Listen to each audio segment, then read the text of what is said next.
ಬಿಜೆಪಿಯನ್ನ ಬಿಟ್ಟು ಬಿಡದೆ ಕಾಡ್ತಾ ಇದ್ದಾರೆ ರೆಬಲ್ಸ್ಗಳು. ಒಲೆಟಿನ ಭೀತಿ ಖುದ್ದು ಸಂಧಾನಕ್ಕಿಳಿದಿದ್ದಾರೆ ರಾಜಾ ಹುಲಿ. ಮಾಧುಸ್ವಾಮಿ ಜೊತೆ ಚರ್ಚೆಯನ್ನ ಮಾಡ್ತಾ ಇದ್ದಾರೆ. ಸ್ವತಃ ಯಡಿಯೂರಪ್ಪನವರೇ ಬಂದಿದ್ದಾರೆ ಮಾಧುಸ್ವಾಮಿ ಅವ್ರನ್ನ ಮನವೊಲಿಸಬೇಕು ಅನ್ನುವಂಥ ನಿಟ್ಟಿನಲ್ಲಿ. DVS KS ಈಶ್ವರಪ್ಪ ಜೊತೆಯೂ ಕೂಡ ಚರ್ಚೆ ಮಾಡುವಂತ ಸಾಧ್ಯತೆ ಇದೆ. ಸ್ವತಃ ಯಡಿಯೂರಪ್ಪನವರೇ ಚರ್ಚೆಯನ್ನ ಮಾಡುವಂತ ಸಾಧ್ಯತೆ ಇದೆ. ಯಾಕಂದ್ರೆ ಇದೇ ರೀತಿಯಾಗಿ ಅಸಮಾಧಾನ ಸ್ಫೋಟ ಆಗ್ತಾ ಹೋಗ್ತಾ ಇದ್ರೆ ಟಾರ್ಗೆಟ್ 25ಗೆ ಹೊಡ್ತಾ ಬೀಳುತ್ತೆ. ಟಾರ್ಗೆಟ್ 25 ಇರಲಿ, 20 ಕ್ರಾಸ್ ಮಾಡೋದು ಕಷ್ಟ ಆಗ್ಬಿಡುತ್ತೆ ಬಿಜೆಪಿಗೆ.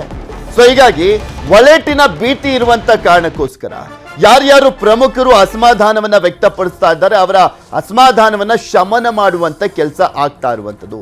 ಇಲ್ಲಿ ಮೇಯ್ನ್ ಆಗಿ ಅಸಮಾಧಾನಕ್ಕೆಲ್ಲದಕ್ಕೂ ಕೂಡ ಕಾರಣ ಅಂದ್ರೆ ಹೈಕಮಾಂಡ್ನ ನಿರ್ಧಾರಗಳು. ಹೈಕಮಾಂಡ್ ಕೊನೆವರೆಗೂ ಕೂಡ ಹಿರಿಯ ನಾಯಕರಿಗೆ ಘೋಷಣೆ ಮಾಡೋದಿಲ್ಲ. ಅಂದ್ರೆ ನಿಮಗೆ ಕೊಡ್ತೀವ ಇಲ್ವಾ ಅನ್ನುವಂತ ವಿಚಾರಕ್ಕೆ ಸಂಬಂಧಪಟ್ಟಂತೆ ಅವರನ್ನ ವಿಶ್ವಾಸಕ್ಕೆ ಪಡ್ಕೊಂಡು, ಈಗ ಫಾರ್ ಎಕ್ಸಾಂಪಲ್ ಹೇಳೋದಾದ್ರೆ ಈಶ್ವರಪ್ಪನವ್ರಿಗೆನೆ ಟಿಕೆಟ್ ಘೋಷಣೆ ಆಗ್ಲಿಕ್ಕೂ ಮುಂಚೆ ನೋಡ್ರಿ ಈಶ್ವರಪ್ಪನವರೇ, ಬೇಡ ಹಾವೇರಿ ಗದಗದಲ್ಲಿ ನಿಮ್ಮ ಮಗನ್ಗಿನ ಬಸವರಾಜ ಬೊಮ್ಮಾಯಿ ಅವರು ಅಲ್ಲಿ ಸೂಕ್ತ ವ್ಯಕ್ತಿ ಗೆಲ್ಲೋದಕ್ಕೆ ಅನ್ನುವಂಥ ನಿಟ್ಟಿನಲ್ಲಿ ನಿರ್ಧಾರ ಆಗಿದೆ, ಸಮೀಕ್ಷೆಗಳು ಬಂದಿದೆ ಅಂತ ಮನವೊಲಿಸಿದ್ರೆ ಇಷ್ಟೊಂದೆಲ್ಲ ತಾಪತ್ರಯ ಆಗ್ತಾ ಇರಲಿಲ್ಲ. ಆದ್ರೆ ಏನು ಟೇಕನ್ ಫಾರ್ ಗ್ರಾಂಟೆಡ್, ನಾವೇನ್ ಮಾಡಿದ್ರು ನಡೆಯುತ್ತೆ ಅನ್ನುವಂಥ ನಿಲುವಿನಿಂದಲೇ ಇವತ್ತು ಇಷ್ಟೆಲ್ಲ ಬಿಜೆಪಿ ಅನುಭವಿಸುವಂತ ಪರಿಸ್ಥಿತಿ ನಿರ್ಮಾಣವಾಗಿದೆಯಾ ಅನ್ನುವಂಥ ಪ್ರಶ್ನೆ ಇದೆ. ಏನಾಗ್ತದೆ ನೋಡ್ತಾ ಹೋಗೋಣ. ಇನ್ನ ಮಾಧುಸ್ವಾಮಿ ಜೊತೆ ಚರ್ಚೆ ಬಳಿಕ BSY ಮಾತನಾಡಿದ್ದಾರೆ. ಅವ್ರು ಏನ್ ಮಾತನಾಡಿದ್ರು ಕೇಳೋಣ. ಅನೇಕ ವಿಷಯಗಳು ಟಿವಿಲಿ ಬರ್ತಾ ಇತ್ತು. ಅದಕ್ಕೋಸ್ಕರ ನಮ್ಮ ಹೆಸರೆಲ್ಲ ಸ್ನೇಹಿತರ ಜೊತೆಗೆ ಒಂದು ಮಾತನಾಡಿದ್ದೇವೆ. ಯಾವ ಕಾರಣಕ್ಕೂ ಅವ್ರ ಪಕ್ಷ ಬಿಡೋದಿಲ್ಲ. ಮತ್ತೆ ಈ ಚುನಾವಣೆ ಬಗ್ಗೆ ನಾವೇನೂ ಈ ಚರ್ಚೆ ಮಾಡಿಲ್ಲ. ಈಗ ಅಸಮಾಧಾನ ಶಮನ ಮಾಡ್ಲಿಕ್ಕೆ ಏನು ಭರವಸೆ ಏನಾದ್ರು ಕೊಟ್ಟರ ಸರ್? ಯಾರು ಅದನ್ನ 4 ಗೋಡೆ ಮಧ್ಯೆ ಮಾತಾಡದೆ ಎಲ್ಲವನ್ನು ಹೇಳಕ್ಕಾಗೋದಿಲ್ಲ. ನಮ್ಮ ಜೊತೆಗಿರ್ತಾರೆ, ಪಕ್ಷದಲ್ಲಿ ಇರ್ತಾರೆ, ಮುಂದೆ ಎಲ್ಲವೂ ಸರಿ ಹೋಗುತ್ತೆ. ಮತ್ತೊಮ್ಮೆ ಯಾವುದೇ ಚರ್ಚೆ ಮಾಡಕ್ಕೆ ಇಷ್ಟಪಡಲ್ಲ. ಒಟ್ಟಿನಲ್ಲಿ ಎಲ್ಲ ಸಮಸ್ಯೆಗಳು ಬಗೆಹರಿದಿದೆ. ಅವ್ರ ಪಕ್ಷವನ್ನು ಬಿಡೋ ಪ್ರಶ್ನೆ ಇಲ್ಲ. ಮುಂದೆ ಏನು ಅನ್ನೋದು ಇದೆಲ್ಲದ್ರ ಬಗ್ಗೆ ಮತ್ತಷ್ಟು ಮಾಹಿತಿಯನ್ನ ಕೊಡ್ತಾ ಹೋಗ್ತಾರೆ ನಮ್ಮ ಪ್ರತಿನಿಧಿ ಹೆಬ್ಬಾಕ ತಿಮ್ಮೇಗೌಡ ನಮ್ಮ ಜೊತೆ ನೇರ ಸಂಪರ್ಕದಲ್ಲಿ ಜಾಯಿನ್ ಆಗ್ತಾ ಇದ್ದಾರೆ. ತಿಮ್ಮೇಗೌಡ್ರೆ, ಅಸಮಾಧಾನ ಸ್ಫೋಟ ಆಗಿ ಬಿಜೆಪಿಗೆ ಒಲೆಟಿನ ಭೀತಿ ಕಾಡ್ತಾ ಇರುವಂತದ್ದು. ಈ ಸಂದರ್ಭದಲ್ಲಿ ಸ್ವತಃ ಮಾಧುಸ್ವಾಮಿ ಅವರ ನಿವಾಸಕ್ಕೆ ಯಡಿಯೂರಪ್ಪನವರೇ ಹೋಗಿದ್ದಾರೆ. ಅಸಮಾಧಾನಿತರನ್ನ ಸಮಾಧಾನ ಪಡಿಸ್ಲಿಕ್ಕೆ ಯಡಿಯೂರಪ್ಪನವ್ರನ್ನೇ ಅಖಾಡಕ್ಕಿಳಿಯುವ ಮುಖಾಂತರ ಯಾವ ರೀತಿಯಾಗಿ ತೇಪೆ ಹಚ್ಚಲಿಕ್ಕೆ ಮುಂದಾಗ್ತಾ ಇದ್ದಾರೆ ಅಂತ.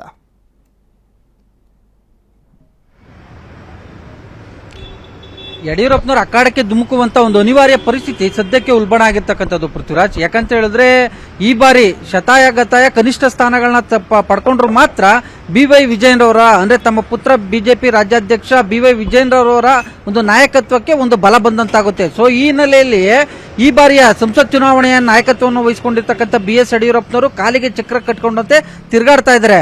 ಈ ನಡುವೆ ಇದೀಗ ಟಿಕೆಟ್ ವಂಚಿತರು ಮತ್ತೊಂದು ಕಡೆಗೆ ತಾವು ಸೂಚಿಸಿದಂತ ಅಭ್ಯರ್ಥಿಗಳಿಗೆ ಟಿಕೆಟ್ ಕೊಡದೇ ಇದ್ದಂತ ಹಿನ್ನೆಲೆಯಲ್ಲಿ ಅಸಮಾಧಾನಗೊಂಡಿರ್ತಕ್ಕಂಥ ಕೆಲ ನಾಯಕರುಗಳು ತೀವ್ರ ಅಸಮಾಧಾನವನ್ನು ವ್ಯಕ್ತಪಡಿಸ್ತಾ ಇದೆ. ಅದರಲ್ಲೂ ಕೂಡ ಕಲ್ಪತರು ನಾಡು ತುಮಕೂರು ಲೋಕಸಭಾ ಕ್ಷೇತ್ರದ ಟಿಕೆಟ್ ಆಕಾಂಕ್ಷಿಯಾಗಿದ್ದಂತ ಮಾಜಿ ಸಚಿವ ಜೇಸು ಮಾಧುಸ್ವಾಮಿ ಒಂದು ಹೆಜ್ಜೆ ಮುಂದೆ ಹೋಗಿ ಪಕ್ಷವನ್ನು ತೊರೆಯೋದಕ್ಕೆ ಮುಂದಾಗಿದ್ರು.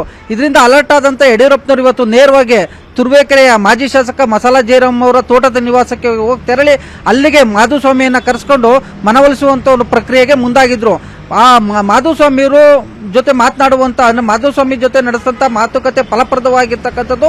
ಅದರಂತೆ ಆ ಬಳಿಕ ಅಂದ್ರೆ ಮಾತುಕತೆ ಬಳಿಕ ಮಾತನಾಡಿದಂತ ಮಾಧುಸ್ವಾಮಿಯವರು ನಾನು ಯಡಿಯೂರಪ್ಪನವರ ಮಾತಿಗೆ ಬೆಲೆಯನ್ನ ಕೊಟ್ಟಿದ್ದೀನಿ, ಯಡಿಯೂರಪ್ಪನವರ ಪಕ್ಷ ಬಿಡಬೇಡಿ ಅಂತ ಹೇಳಿದರೆ ಪಕ್ಷವನ್ನ ಬಿಡೋದಿಲ್ಲ. ಯಾಕಂತ ಹೇಳಿದ್ರೆ ಯಡಿಯೂರಪ್ಪನವರ ಸೂಚನೆ ಮೇರೆಗೆ ನಾನು ಟಿಕೆಟ್ ಆಕಾಂಕ್ಷಿಯಾಗಿದ್ದೆ, ಟಿಕೆಟ್ ಅನ್ನ ಬಯಸಿದ್ದೆ.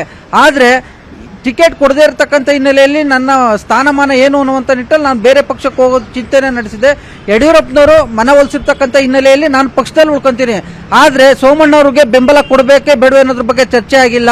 ನನ್ನೊಂದು ಓಟಿಂದ ಏನಾಗ್ಬೋದು ಅನ್ನುವಂಥ ಒಂದು ಮಾತನ್ನ ಉಲ್ಲೇಖ ಮಾಡಿರ್ತಕ್ಕಂಥ ಹಿನ್ನೆಲೆಯಲ್ಲಿ ಎಲ್ಲೊಂದು ಕಡೆಗೆ ಪರೋಕ್ಷವಾಗಿ ನಾನು ಸೋಮಣ್ಣನವ್ರಿಗೆ ಬೆಂಬಲ ಕೊಡೋದಿಲ್ಲ, ಪಕ್ಷದಲ್ಲಿ ಮಾತ್ರ ಉಳಿತೀನಿ ಎನ್ನುವಂತ ಒಂದು ಸಂದೇಶವನ್ನ ಮಾಧುಸ್ವಾಮಿ ಕೊಟ್ಟಿರ್ತಕ್ಕಂಥದ್ದು. ಇದು ಒಂದ್ ಕಡೆ ಆದ್ರೆ ಇನ್ನ ಯಡಿಯೂರಪ್ಪ ಮಾಧುಸ್ವಾಮಿಯವರು ಕ್ಲಿಯರ್ ಆಯ್ತಾ ಈಗ ಏನಂತೆ ಮಾಧುಸ್ವಾಮಿ ಅವ್ರ ನಿರ್ಧಾರ?